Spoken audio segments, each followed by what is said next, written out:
మేనత్త మనసు తెలిసి ఇలా మాట్లాడుతున్నావా? నాకు తెలిసిన మా అంబిక అత్త ఇప్పుడు లేదు. తను మా నాన్నకి ప్రతిరూపం. ఇప్పుడున్న అంబిక మా నాన్న పేరు వాడుకుంటుంది అంతే.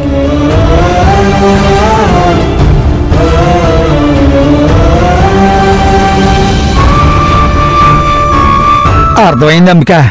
ఇదేదో పొమ్మల్లాగా పొగ పెట్టే ప్రక్రియలాగా అనిపిస్తుంది. వాళ్ళు చాలా తెలివిగా సింధుని మాయసేసిలా మాట్లాడుతున్నారు. మాటలు పడలేక నువ్వు నేను ఇల్లు వదిలి వెళ్ళిపోతే వాళ్ళు వచ్చి చేరతారు. అదే మ్యాటరు. అదే వాళ్ళ ఆలోచన అయితే అది ఎప్పటికీ జరగదు అని చెప్పు సింధు. నేను మా అన్నయ్యకి నిన్నప్పగించేదాకా ఇల్లు కదలను. చెప్పానుగా కుక్కలా కాపలా కాస్తానని. అయినా వాళ్ళెవరే నన్ను మా అన్నయ్యని ఇంట్లోంచి వెళ్ళగొట్టడానికి? ఇందాక చెప్పుడు మాటలు వినను అన్నావు, మరిదేంటి? మీ ఆయన ఒక్క మాట అనగానే వెనకేసుకొచ్చి అదే నిజమని ఊహించుకుని మాట్లాడుతున్నావు. నిజం కాబట్టే మాట్లాడుతున్నాను. అది ఒకరు చెప్తే తెలుసుకునే విషయం కాదు. అది తెలిసాకే నేను వాళ్ళని నీ జీవితంలో ఉండొద్దు అని చెప్పాను. నా లైఫ్లో ఎవరుండాలో ఎవరు ఉండకూడదో చెప్పడానికి నువ్వెవరత్తా? సింధమ్మ గారు. లేదు పులి, నేనీరోజు మాట్లాడాలి. అప్పుడే ఈవిడికి అర్థమవుతుంది. చెప్పత్తా, నువ్వెవరు? నీ మాట నేనెందుకు వినాలి? నీ పెత్తనం ఏంటి నా మీద?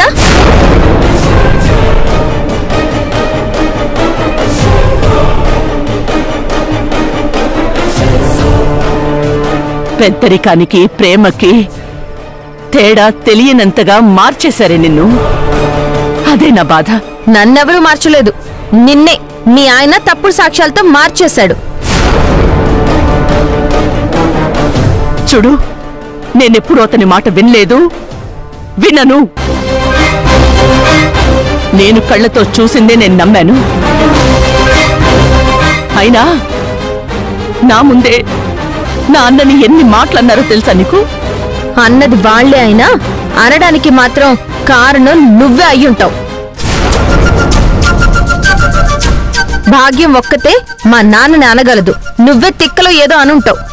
దాంతో భాగ్యం మా నాన్న వెళ్ళిపోయినందుకు తిట్టుంటుంది, అంతేనా? తిట్టంతా నువ్వే రాసిచ్చావా ఏటి? నేను నిజంగా నీలా స్క్రిప్ట్ రాయడం స్టార్ట్ చేస్తే మీరు ఒక్క క్షణం కూడా ఈ ఇంట్లో ఉండరు. అయినా ఏంటి మీ గోల ప్రతిరోజు? నా బ్రతుకు నేను బ్రతుకుతాను, మీ బతుకులు మీరు బతకండి. మీరు ఊరు వెళ్ళిపోండి.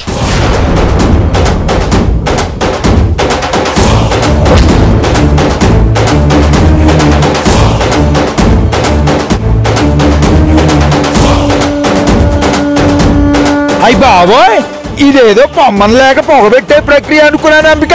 డైరెక్ట్ గా పొమ్మని చెప్పేసింది. వాళ్ళ ప్రభావం మామూలుగా లేదు. అత్త, నేను చెప్పేది నిజమే. మీరిక్కడే ఉంటే మొహాలు కూడా చూసుకోలేని పరిస్థితి వస్తుంది. అందుకే వెళ్ళిపోండి.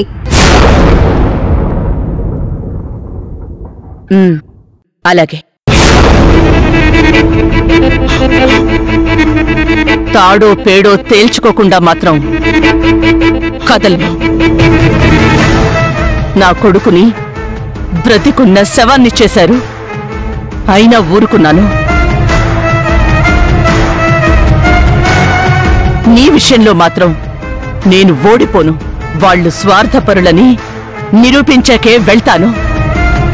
అత్త, నీకు అర్థం కావట్లేదు. నీలో ఉన్న అపోహని నిజమని నమ్ముతున్నావు నువ్వు. అది నిజమయ్యే ప్రసక్తే లేదు. అయితే సరే, 3 నెలలు, 3 నెలల్లో వాళ్ళేంటో వాళ్ల నిజస్వరూపం ఏంటో నిరూపించేసి ఈ అత్త ఆలోచనే సరైంది అని నీకు తెలియజేసే నేను వెళ్తాను. సరే అత్త, అలాగే కాని దేనికైనా ఒక గడువు అనేది ఉండాలి కదా. ఇది మంచికే, ఎవరో ఒకరు గెలవడం జరుగుతుంది. నువ్వో నేనో చూసుకుందాం. ఛాలెంజ్.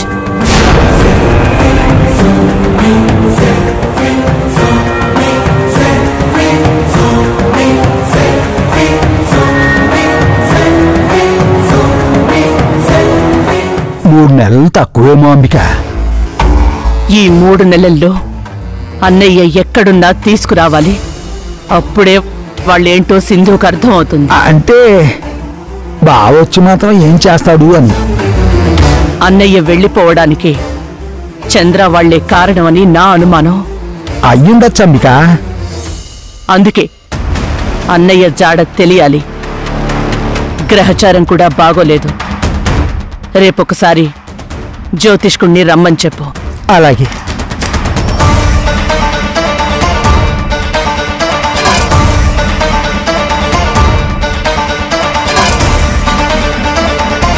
బాబో మా ఆవిడ చాలా దూరం ఆలోచించింది. కానీ ఈ 3 నెలల్లో మనం మన వంతు ప్రయత్నం చేసి ఆ చంద్రగాని స్వార్థపరుని చెయ్యాలి.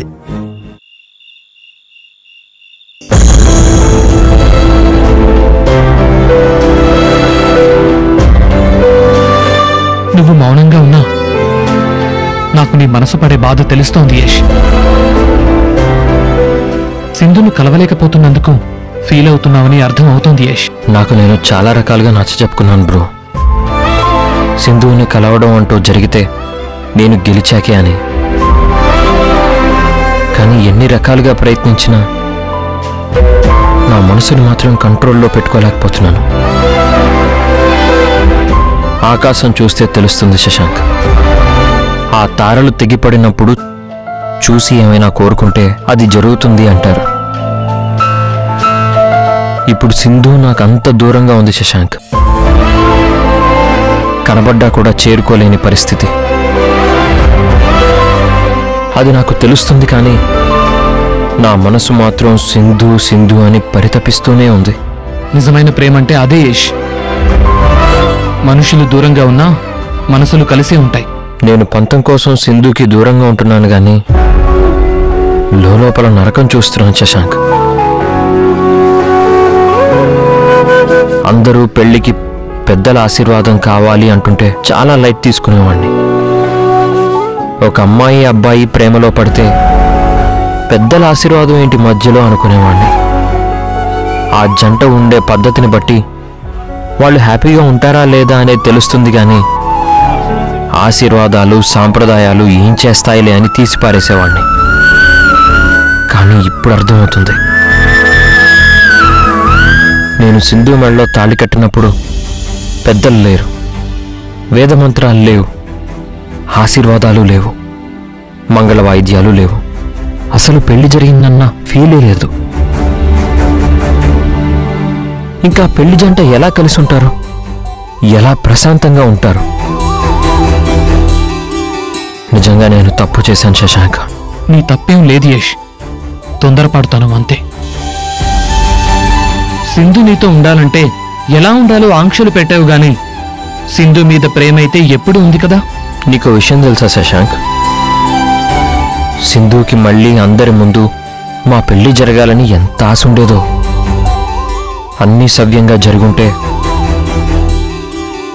రేపు జరగబోయే శ్రీరామనవమి రోజు మేము పీటల మీద కూర్చుని ఆ సీతారాముల కళ్యాణం జరిగాక ఆ అక్షంతలతో మేము తలంబ్రాలు పోసుకోవాలని ఆశపడింది. నేనే తన ఆశకు అడ్డుపడ్డాను. బాధపడకు యష్, శ్రీరామనవమి ప్రతి సంవత్సరం వచ్చే పండుగే కదా. ఈ ఏడు కాకపోతే వచ్చే ఏడు చేసుకోవచ్చు. ముందు మీరిద్దరూ కలవటం ముఖ్యం, ఆ తర్వాత ప్రతిరోజు పండుగే. అంతదాకా ఎలా ఉండాలో తెలియడం లేదు. నేను అనుకున్న సక్సెస్ ఎప్పుడొస్తుందో, ఎప్పుడు సింధుని నేను గెలుస్తానో. అంత బాధపడేవాడివైతే ఇప్పుడు శ్రీరామనవమి రోజు ఇప్పుడు సింధుతో కలిసి తన కళ నెరవేర్చొచ్చు కదా. వద్దు శశాంక్, సింధుని నా ఇంటి నుండి చేయి పట్టుకుని నా ఇంటికి తీసుకొచ్చేది నేను సమర్థుణ్ణి అని ప్రూవ్ చేసుకున్న తర్వాత. అంతదాకా ఎంత బాధనైనా భరిస్తాను.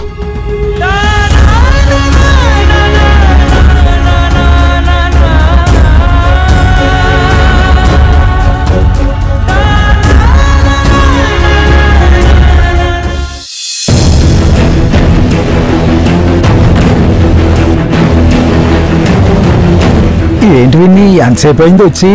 గంట పైన అయ్యింది. అలాగా, నేను నేను షార్ప్ 8 o'clock రమ్మన్నాను కదా, ఎందుకు ముందే వచ్చి వెయిట్ చేయాలి? నాకు ఆ ఇంట్లో ఉండాలంటేనే కొంపరంగా ఉంది. ఆ భాగ్యం ముసల్ది చాలా ఓవర్ చేస్తుంది, నన్ను టార్చర్ చేస్తుంది. అన్ని పనులు నాతోనే చేయిస్తూ వాళ్ళు మాత్రం తాపీగా మెక్కుతూ కూర్చుంటున్నారు. అది మన్ని కూడా వెళ్ళట్లేదు, విన్ని కనిపిస్తే చాలు కడిగి పారేస్తుంది. అసలే దాని నోటికి అద్దు ఆపు ఉండదు కదా. ఎలా అయినా ఆ భాగ్యాన్ని ఇంట్లో నుంచి గంటేయాలి. ఏదైనా ఐడియా చెప్పవా? అది పక్కన పెట్టు, కానీ నీకు లేటెస్ట్ అప్డేట్ తెలుసా? ఏంటది? మా ఆవిడ సింధు చెక్ పెట్టింది తెలుసా? అంటే జస్ట్ 3 నెలలు.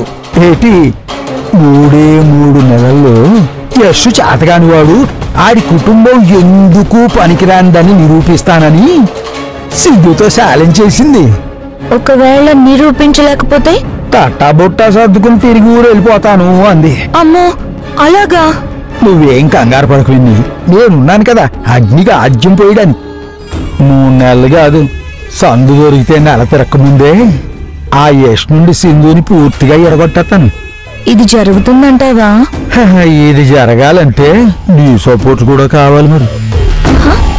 అదే విన్ని, ఆ యశ్ గాడు ఎదగడానికి ఏదో ప్లాన్ వేసుకుంటాడు కదా, అదేంటో నాకు అందజేస్తూ ఉండు.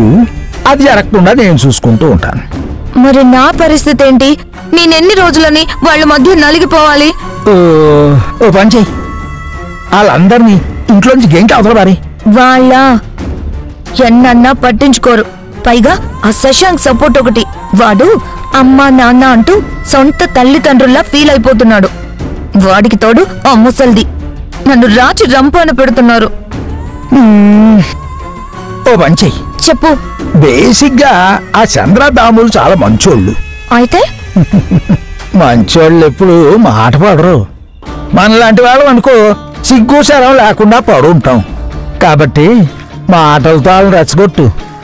వాళ్ళ అవమానం భరించలేక ఎందుకురా నేను ఇన్ని మాటలు పడుతూ ఇక్కడ ఉండాలి అని ఆ ఆత్మాభిమానం చంపుకోలేక వాళ్ళకి వాళ్ళే వెళ్ళిపోతారు. ఇదిగో భాగ్యం లేనప్పుడు టార్గెట్స్ అయ్యి ఇంకా ఫాస్ట్ గా వర్కౌట్ అవుద్ది. అంతే అంటావా? నువ్వు ప్రొసీడ్ అయిపో, నేను చెప్తాను. సరే. మారుతి, ఇంకొక విషయం చెప్పు. మనలో మనకి మొహమాటాలు ఎందుకు చెప్పు. అది ఖర్చులకి డబ్బులు లేవు, కాస్త డబ్బు ఏదైనా. డబ్బా? హలో అంబిక, వచ్చేస్తున్నాను. నేను ఇప్పుడు వస్తానే. అంబిక, నేను వచ్చేస్తున్నాను. అంబిక,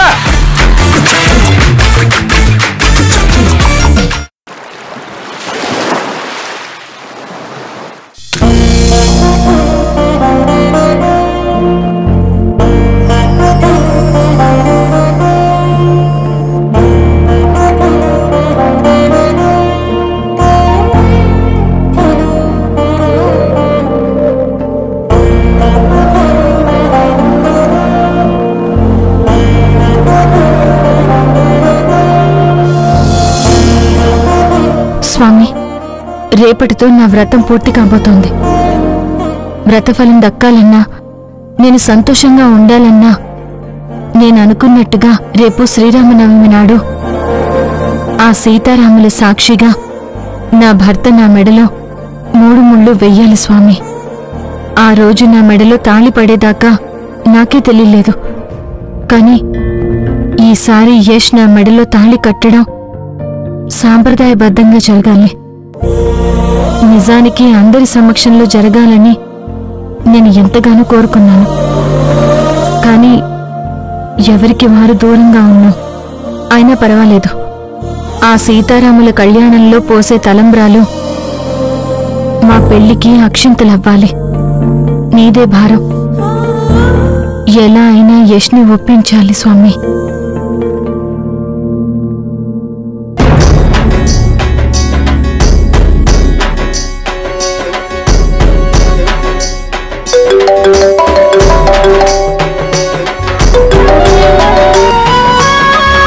ఏంటి భాగ్యం, ఉదయాన్నే ఫోన్ చేసావు? నీకో శుభవార్త చెప్పాలని. ఏంటి అది?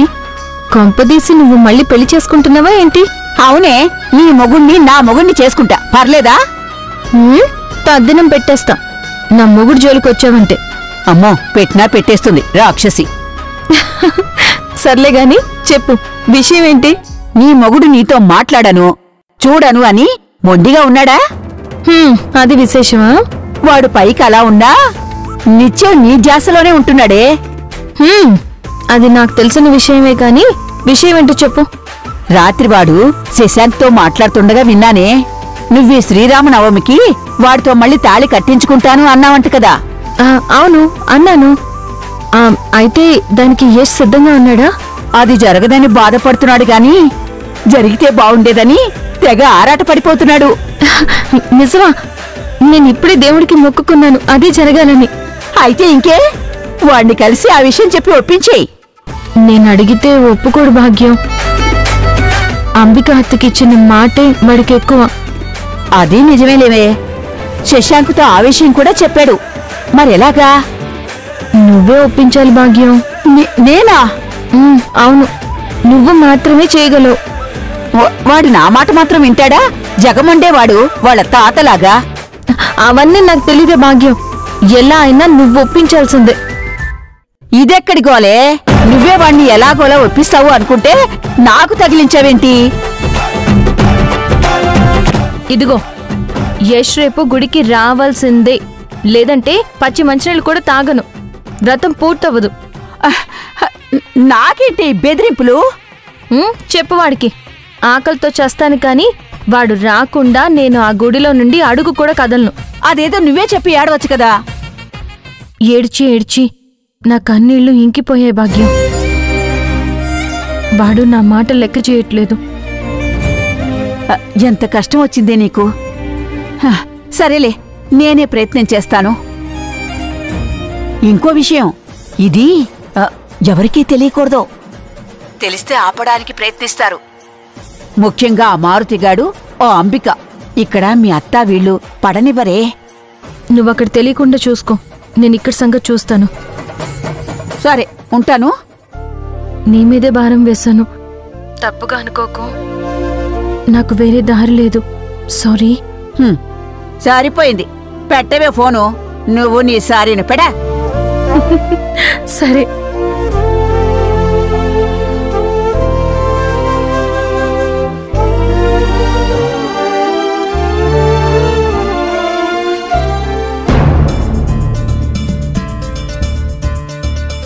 కాఫీ తీసుకో శశాంక్. తీసుకో చంద్ర. ఇల్లేంటి ఇంత ప్రశాంతంగా ఉంది? ఆ భాగ్యం ఊరెళ్ళిపోయిందా? ఇల్లు ప్రశాంతంగా ఉండాలంటే ముందు నీ నోరు కట్టేయి. ఆ పని చెయ్యి. నీకు కళ్ళు లేవు, నాకు నోరుండదు. సరిపోతుంది. కర్మరా బాబు. ఇంతకీ ఎక్కడికెళ్ళింది ఆవిడ? యష్ని తీసుకుని బయటికి వెళ్ళింది. అమ్మయ్యా, ఆ భాగ్యం ఇంట్లో లేనప్పుడే అత్తని రెచ్చగొట్టాలి. మారుతి ఇచ్చిన ఐడియా ఇప్పుడే బాగా వర్కౌట్ అవుతుంది. సింధుకి 3 నెలలు గడువిచ్చిందంట కదా ఆ అంబిక. ఆ విషయం తెలుసా మీకు? గడువా? దేనికి? దేనికేంటి, బావ ఛాలెంజ్ గెలవడని 3 నెలల్లో ప్రూవ్ చేస్తుందంట. లేకపోతే తనే వెళ్ళిపోతానందంట. అంటా అంటున్నావేంటసలా? ఎవరు చెప్పారు నీకు? ఇంకెవరమ్మా? ఆ నక్కజిత్తడ మారుతిరావే చెప్పుంటాడు. ఎవరు చెప్తే ఏముందిలే గాని ఆ అంబిక అంత కాన్ఫిడెంట్ గా ఛాలెంజ్ చేసిందంటే అది గెలవడానికి ఏమైనా చేస్తుంది. అది గుర్తు పెట్టుకోండి.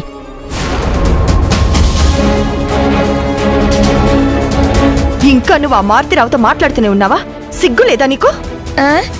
గొడవ పడింది మీరైతే నేనెందుకు మాట్లాడకూడదు?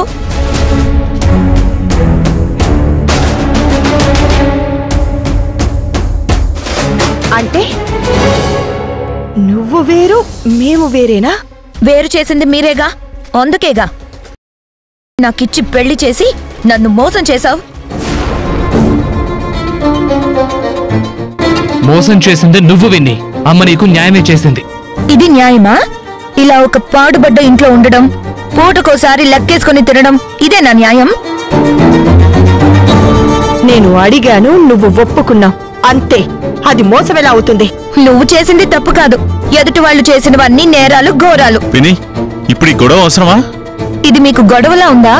నా బాధ కనపడ్డం లేదా? అయితే మీరెందుకు నా గొడవ భరించడం?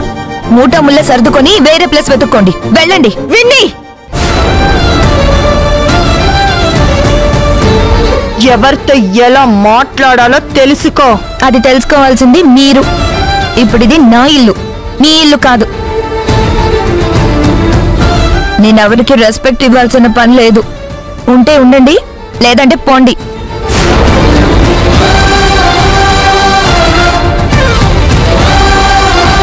అయినా నాకు తెలియక అడుగుతాను, మీ ముగ్గురు కలిసి మా ఇద్దరి మీద పడి తినడం కరెక్టా?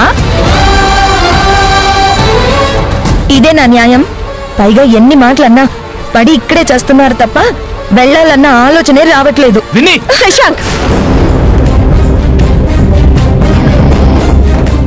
వద్దు, వదిలే. అది నిజమే చెప్పింది. మేమిక్కడుంటే మాకే సిగ్గుచేటు. మేం వెళ్ళి పడవే కరెక్ట్. అమ్మా, ఏంటమ్మా ఇది? అదేదో అందని మీరు వెళ్ళిపోతారా? తాము కరెక్ట్ గానే మాట్లాడింది శశాంక్. ఇలా మాటలు పడ్డం కన్నా ఎవరి దారిన వాళ్ళు ఉండడం మంచిది.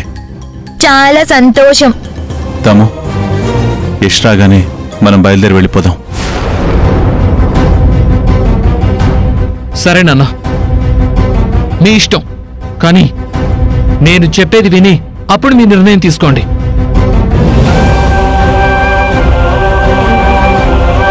విన్నీలో నేను మార్పుని కోరుకున్నాను, అందుకే పెళ్లి చేసుకున్నాను. నిజానికి ఇది మా అమ్మను చంపిన రాక్షసి, నా కళ్ళను నా నుండి లాగేసుకున్న పిశాచి. అయినా నేను దీన్ని మార్చి మనిషిని చేయాలనుకున్నాను. మీరు దీన్ని పెంచి పోషించారు. ఇప్పుడు మీరు వెళ్ళిపోతే విన్నీని నేను ఒక్కరిని ఎలా మార్చగలను? నాకు తోడెవరుంటారు?